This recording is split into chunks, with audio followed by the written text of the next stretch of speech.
m'appelle Martin Balloge, je suis enseignant-chercheur en sciences politiques à la FLSH et j'interviens dans plusieurs cours du master communication d'influence.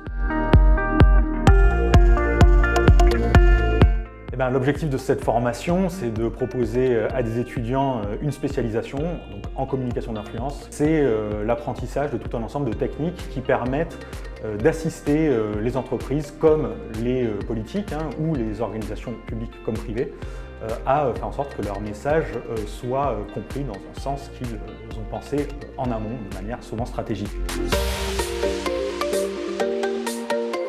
Il s'adresse à des étudiants qui viennent de licences. Alors des licences, c'est assez vaste, ça peut être des licences évidemment de SIC, de sciences de l'information et de la communication, ça peut être des licences de sciences politiques, ça peut être des licences relatives au journalisme par exemple. Donc à des étudiants qui en fait à la fois se sont construits pendant leurs 3 ans de licence une première spécialisation dans tout ce qui touche à la communication d'influence, mais aussi à ceux qui ont une passion pour la communication en général, mais en particulier la communication qui vise à influencer.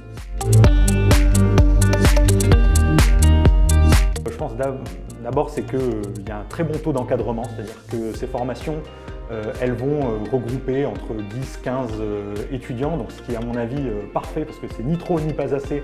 Ça permet d'avoir des dynamiques de groupe et en même temps d'avoir une relation vraiment proche avec les enseignants, c'est la première force. La deuxième force, c'est qu'en fait les enseignements sont assez hybrides, vous allez avoir des enseignements plutôt théoriques et des enseignements extrêmement pratiques parce que à la fois professés par des enseignants-chercheurs et des enseignements faits par des professionnels.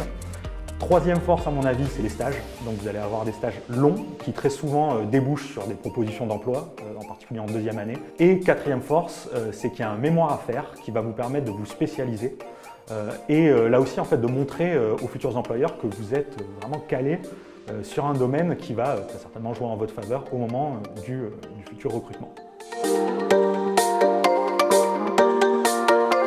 Avoir une licence, évidemment, c'est le plus important. Ensuite, nous, on va évaluer évidemment vos notes, vos dossiers, mais il n'y a pas que ça, il y a aussi le projet professionnel, ce que vous avez fait et aussi ce que vous voulez faire.